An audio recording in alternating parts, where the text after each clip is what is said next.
Hey there, Santino Pino here. Make sure you follow and subscribe for future videos and updates.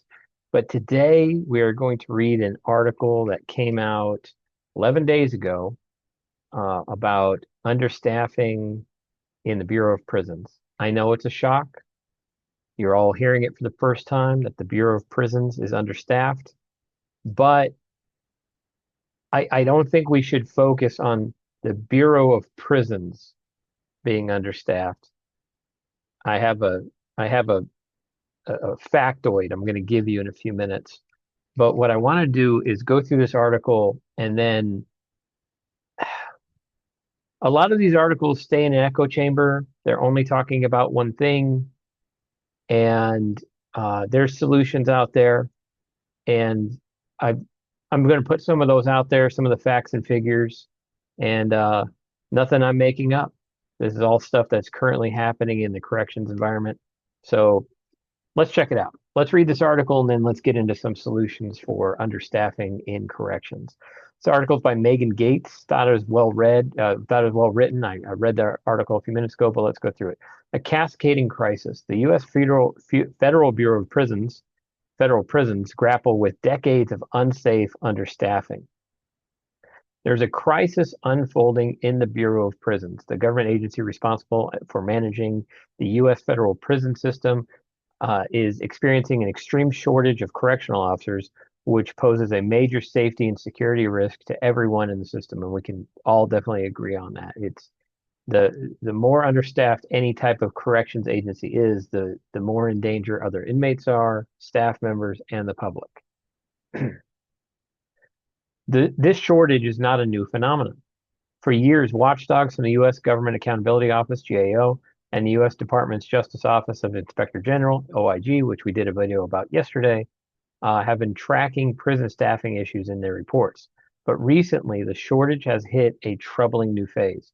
The number of corrections officers has now dipped to around 11,800, down from a peak of 20,000 in the Bureau of Prisons in the mid 2010s. That's also, I left in the early 2010s from the Bureau of Prisons. According to, I can't even imagine that having half the amount of officers today with actually more facilities. We're going to talk. According to tracking from the AFGE and other unions, uh, going from 20,000 to under 12,000 officers constitutes a staffing crisis, says an AFGE representative that spoke to security management, but asked not to be named in the article to avoid retaliation. It is disastrous. And for we are just I want to give a perspective on this. Something that I hope has come up in one of the Bureau of Prisons forward thinking groups is that they have so many rules on what officers can and say do publicly, right? You don't see a lot of corrections officers with YouTube channels or any type of social media. And if they do have it, it is not anything to do with their corrections career. And albeit mine is more, I would look at myself more as an educational and informative content creator. Like I'm not doing anything for clicks most of the time. I could say that. Um, but there was someone that I know that was running a satire uh, corrections page that had a lot of Bureau of Prisons jokes on it. It was satire. It was hilarious. It was just being done for clicks. And I will say the BOP shut him down. And it's like, it's not hurting anybody, right? There's always going to be criticism. We might as well, we might as well have that criticism internally and be able to monitor it, right? It's like working in a prison. Like if you are an officer working in a unit, there's always going to be a tattoo parlor, a radio repairman, a store, a baker.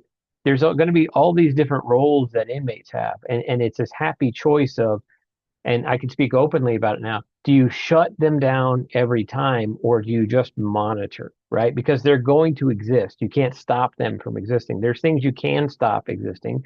I believe it is possible to stop alcohol production in prison. I really do. I think it's possible. But some of those other things, if you allow them to have stuff, they will create stuff. right? So I know that was a tangent, but the fact that somebody can't even say a criticism publicly. I mean, all he's talking about is we're understaffed, and he fears it being career suicide. Yeah.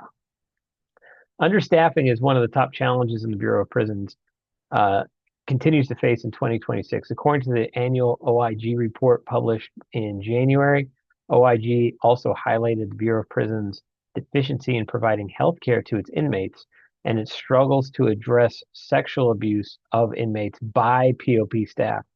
I was going to record a different video today because there was another allegation report that came out. And in all honesty, I just didn't feel like risking crash landing on cancel culture island by doing that video. Um, I We could just say this, and it struggles to address sexual abuse of inmates. Period. You don't have to. So when you say stuff like this in here, you have to throw in that little tail end thing.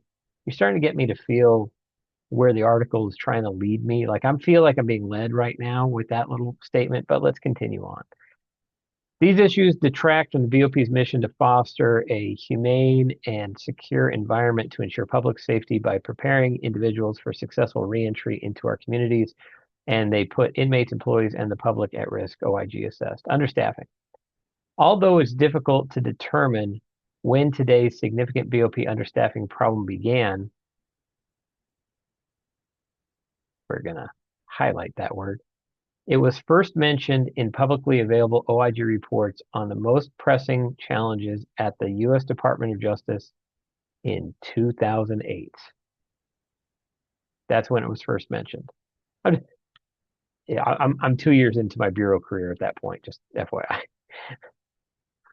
Okay, so it's having difficulty figuring out when they began. And I don't think there's one problem here. I think there's multiple layers of issues. And there's also, I believe, a very, very good solution that could solve most of these issues so other issues can come up. Okay. So a staffing issue is a symptom of any other issue. What is a staffing issue? I'm going to say it. Okay. And if anybody from the BOP is watching this, they might be offended by it. But if you have a staffing issue, that means your hiring practices are the problem. I I don't see how it could be anything else. If you're having trouble hiring people for a job that pays decent money, then you're not focused on hiring good people.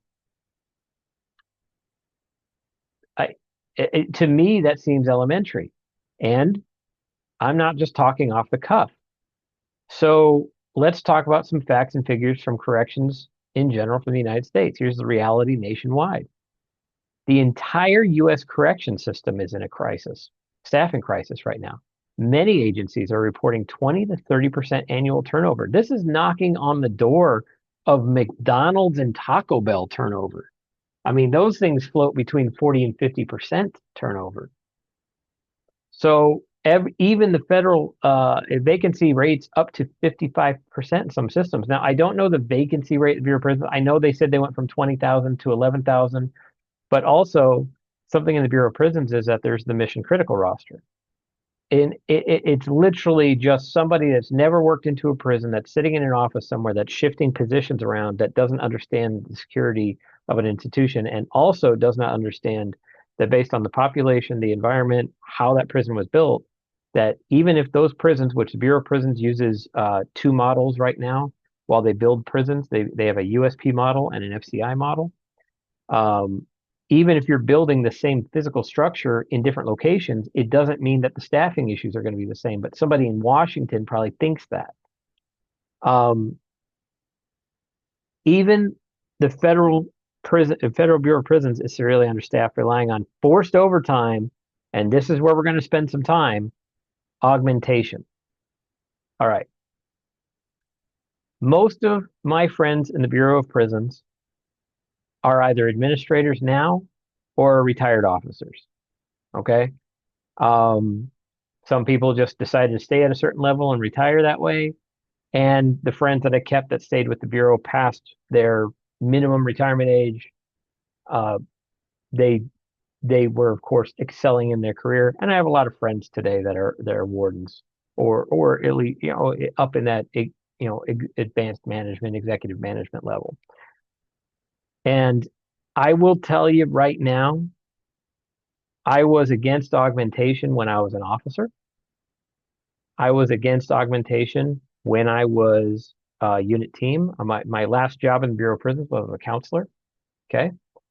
I am so strongly against augmentation for a lot of reasons.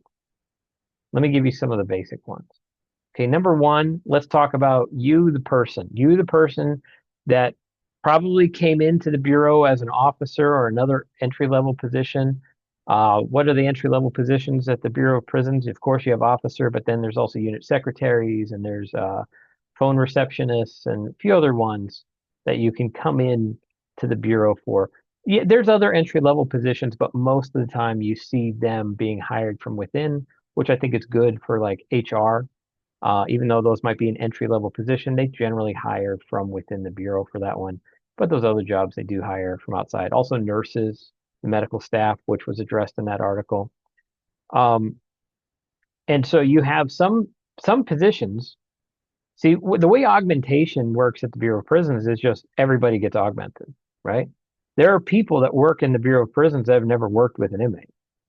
They've never worked a unit, but they get augmented. That to me puts the officer's lives in danger, the staff's lives in danger, the inmates' lives in danger. But the worst part is that most officers that are running a unit. So the way that the Bureau of Prisons works is that you will have an officer working a certain shift. Like they might work the evening watch shift for 3 or 4 months, and then if they like that unit, they might stay there. But you get to bid for your position. You can kind of pick where you work. Right now, the lower you are in seniority, the less availability you have. But the higher you are in seniority, you get to pick where you work. Right. So the Bureau of Prisons has this basis, this foundation of you being able to select where you work. Well, when I was done being an officer, when I just didn't want to be an officer anymore, I applied for a counselor job and I got it. Now, at that time, they were doing augmentation. I managed to work out a deal that when they needed to augment me, I would just work the unit that I was working. Didn't always work out that way, but it helped. I was able to monitor my unit and keep the programs in that unit like on track, like what's going on, what's the monitoring. I'm able to watch it, all that stuff. But also, if you've promoted past being an officer, like if you did a good job as an officer, all your supervisors vouched you out, and you got promoted to something, and you now are in what's called a non-custody post, which is you're not a CO anymore. You've got an office maybe somewhere, right, or a cubicle. Um, I don't feel like you should be augmented anymore. I feel like you should be available for overtime. You should be able to help out in a pinch. I completely disagree with remote work in the Federal Bureau of Prisons. Completely, 100%. That's a video for another time. There's no reason for any type of telecommuting or work from home in the Bureau of Prisons at all. It's one of those jobs that no, you're a corrections officer. You're a correctional worker. You need to be at your job. Can you imagine a police officer assigned to your area saying I'm remote working today? Like that's ridiculous. So remote work, just take it away. I think it has, right? But there might still be some. But augmentation I think, is one of the biggest killers, right? Because once you give yourself a crappy solution, you will take a crappy solution instead of a good solution, instead of a good choice, right? So, okay, we're understaffed. Push the augmentation button. We've got plenty of staff. If you take that button away, it'll force you to focus on hiring practices. Okay, now it says the entire U.S. correction system is in a staffing crisis, but who are the best? Let's put it on the screen. The 3 states corrections departments that are reporting the least amount of staffing shortages and also staff climate surveys, which they probably all call them different things, but I'll just say it's a staff climate survey because that's what the Bureau of Prisons called it. All their staff climate surveys, for the most part, are coming back overwhelmingly positive. So we've got 3 departments that are closer to full staffing than any other corrections department in the United States, and their staff love working there. Those 3 departments all have one thing in common. They focused on solving staffing. Every one of their, listen, like when you're a Christian, you're called to bring people closer to Christ. It doesn't mean that you need to drop your job and go be a pastor. It's just that if you're not a pastor, your job is to bring people into the church, right? So when you work for the Bureau of Prisons, right, you need to create an environment focused on recruiting, an environment focused on just bringing in staff, just bringing them in. You will find gems. You will find future wardens. You will find a future director by just focusing on solving staffing issues. And I see a lot of it, and you can't just say that staffing issues are solved by paying them more money. There needs to be career guidance. There needs to be an upward trajectory. There needs to be an option for if an officer decides the Bureau of Prisons isn't for me. Well, if I've been here for 5 years, I don't want to have to go to another federal agency and start from the bottom. There should be a way that I can lateral over to a job. Now, you do get law enforcement pay and locality pay for the Bureau of Prisons. So obviously the pay might change even if you go into the same pay grade job somewhere else. And you should understand that. But focusing on solving staffing. I still remember the last federal prison that I worked, we had a hiring event one time. One time. That's the only time I ever saw it happen. They had this big hiring fair. We had all these computers set up for people to go in there and fill out applications and everything and helped out. I invited a lot of officers that I knew from other agencies. A lot came, so a lot of them got hired. And they all just they came in and it felt like we were fully staffed for a while. Albeit, yeah, the general training came down a level because we got a whole bunch of influx of new guys and girls, right? But what we can do in that part, when you're fully staffed, if you have a new officer in a critical post, you can take that new officer out, put an experienced officer there, and move that newer officer to a less critical post. And I again, this is where you got to quid pro quo, you got to give to get, right? It's like, okay, if I think if officers want a lot more, if they want the staffing problem solved, you need to say goodbye to augmentation, but say hello to the ability that even though you may have bid for that post, even though you really wanted that post, if you want fully staffed for a while, in order to get there, you're going to have to be more flexible. But the problem is right now, both sides, all the sides involved are not being flexible, right? You've got the union, which that's a video for another time, but all the unions trying to mess with working agreements and all that stuff. And I mean, all unions are doing are preventing people from coming in 15 minutes early to help out their coworker, right? That's all the unions are doing right now. And so unions will be going away, hopefully soon. So unions no longer in the way. You have an agency that's backing its staff member and showing that it's backing its staff members by bringing in new staff, by focusing on nothing but hiring. There was one thing, you want to know what something that really kind of clicked my radar into working for the Bureau of Prisons is there was they used to have these little bios on the Bureau of Prisons website, and there was 5 or 6 at a time of people just saying why they joined the Bureau of Prisons. And 2 of those people that were featured, I got to work with in my life. One was my first warden. And then when I went to another facility, when I activated another facility, one of the guys that had done one of the bios there was a case manager at my new facility. And I always told him, it's like, you know what, you were one of the reasons I hired on, because I remember reading your bio and how excited you were to be part of the Bureau of Prisons.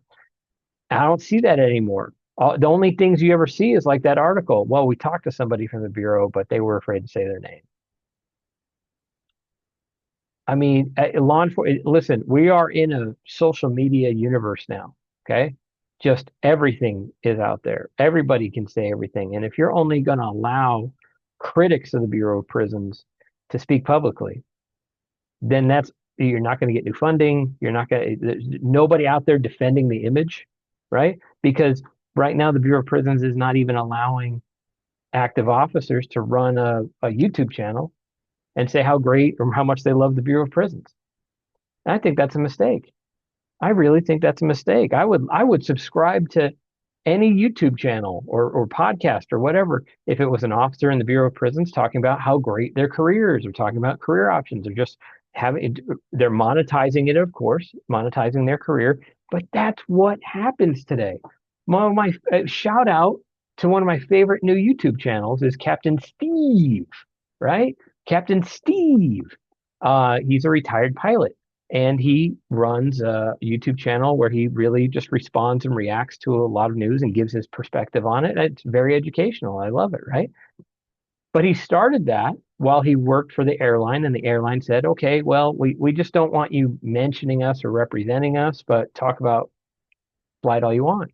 There's a few other guys in the same space that I am that talk about the law enforcement and prison careers online.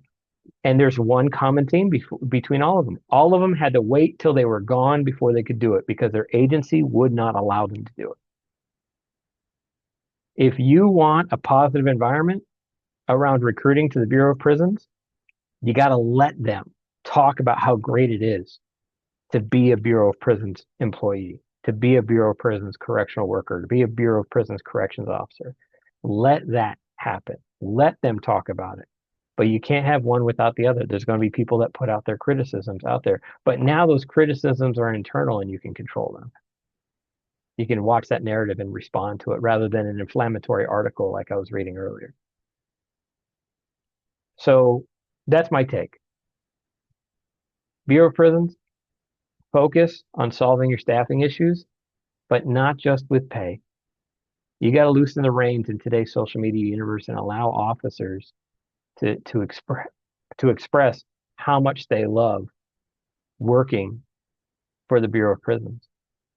Now, when I was with the Bureau of Prisons, podcasts and long form YouTube content and all that stuff, that it wasn't really a thing. I mean, it existed, but it wasn't the main thing. You know, we're after the pandemic, the long form YouTube channels really took off and are probably here to stay. You know, more entertaining than most television. And so you've got just this opportunity to get out there. And on top of that, and my last point that I will say, hey, BOP, you're letting your executive staff run a podcast and post it on the Bureau of Prisons official YouTube channel.